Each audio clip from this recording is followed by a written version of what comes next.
हमारे साथ खास मेहमानों का पूरा पैनल जुड़ा हुआ है। विनोद सर, 10 मिनट तो लगभग पार हो चुके हैं। हाँ।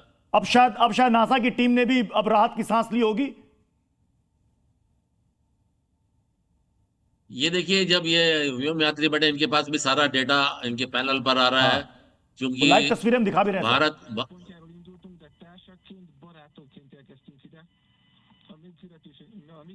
यात्री हैं जो कि मिशन कंट्रोल जो कि नासा का है, उससे वो बराबर बात करते रहेंगे।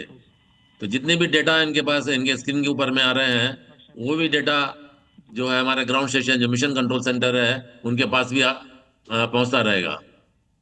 तो ये जब जो इसकी ऑर्बिट है, जब इसका फ्यूल खत्म हो गया है, दोनों चरण अलग हो गए हैं, अब ये कैप्सूल जो है पृथ्वी की निम्न कक्षा में घूमता रहेगा और उसको धीमे धीमे उसकी कक्षा की ऊंचाई बढ़ाते जाएंगे।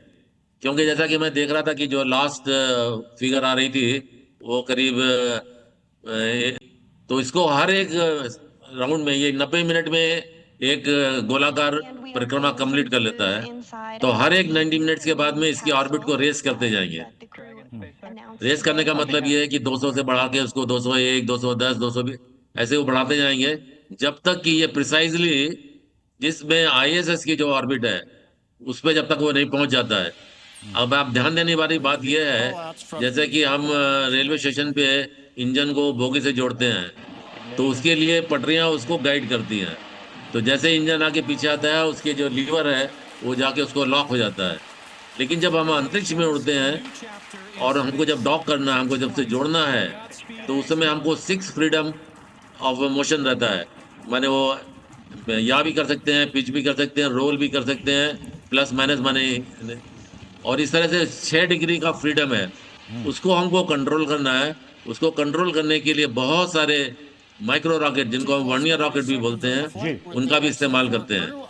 तो जब कंप्यूटर ये बता देगा कि दोनों एकदम अलाइन हो गए, एकदम सही हो गए हैं मिलीमीटर तक, तब ये उसके और आगे बढ़ता जाएगा। यानी और आगे बढ़ जी, और आगे बढ़ने के बाद में एक ऐसी पोजीशन यानी आएगी। विक्रांत सर, अंतरिक्ष में पहुंचने बाद अंतरिक्ष की कक्षा में कई चक्कर लगाएगा, तब जाकर वो उस स्टेशन से जुड़ पाएगा, यानी कि डॉक हो पाएगा। जी, तो एक दिन में करीब इंटरनेशनल ये जो इनका जो रॉकेट है वो एक ही दिन में करीब 16 सनराइज और सनसेट देखेगा, यानी कि करीब 16 बारी धरती की परिक्रमा आज और कल के बीच में ही करेगा बिफोर डॉकिंग।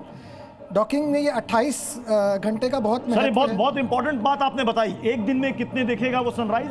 16।